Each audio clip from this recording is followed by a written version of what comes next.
We're not calling it yet, but Nicole Malliotakis she's claiming victory. Yeah, well, we can call it this. It was ugly with mudslinging campaign ads leading up to today. And of course, that race was a tight race. So let's go ahead and talk about where it is right now. You can see where it stands on your screen. Nicole Malliotakis, 58% of the vote. Max Rose, 42%, 93% of the precincts reporting there.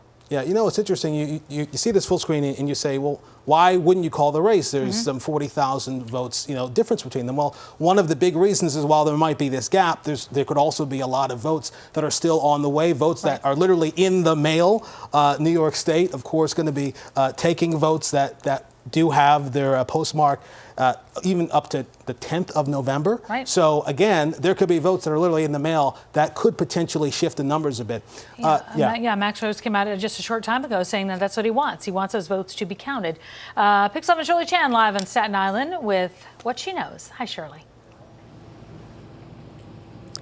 Hi, Tamsin and Corey, and we just heard from Congressman Max Rose. And yes, bottom line, he is not conceding. In fact, he is instead calling for a fair count of each and every one of those 40,000 plus absentee ballots. 40,000 have already been received, and they estimate an additional 10,000 is in the mail and on the way to the Board of Elections. Now, his opponent, Assemblymember Nicole Malliotakis, she declared victory in the past hour, even though this race has not officially been called yet. As you mentioned, it has been a very contentious and hotly contested race.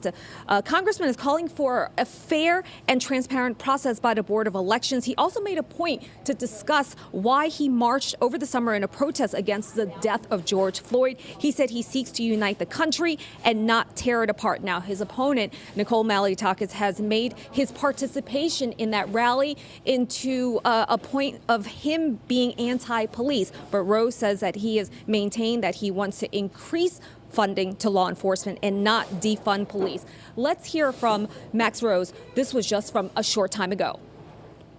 We came in tonight saying we might not know a winner at the end of this evening, and that is certainly still not the case. At the moment, there are at a minimum 40,000 absentee ballots that were returned, with potentially 10,000 more in the mail. As a soldier who fought for our democracy, I believe every vote should be counted.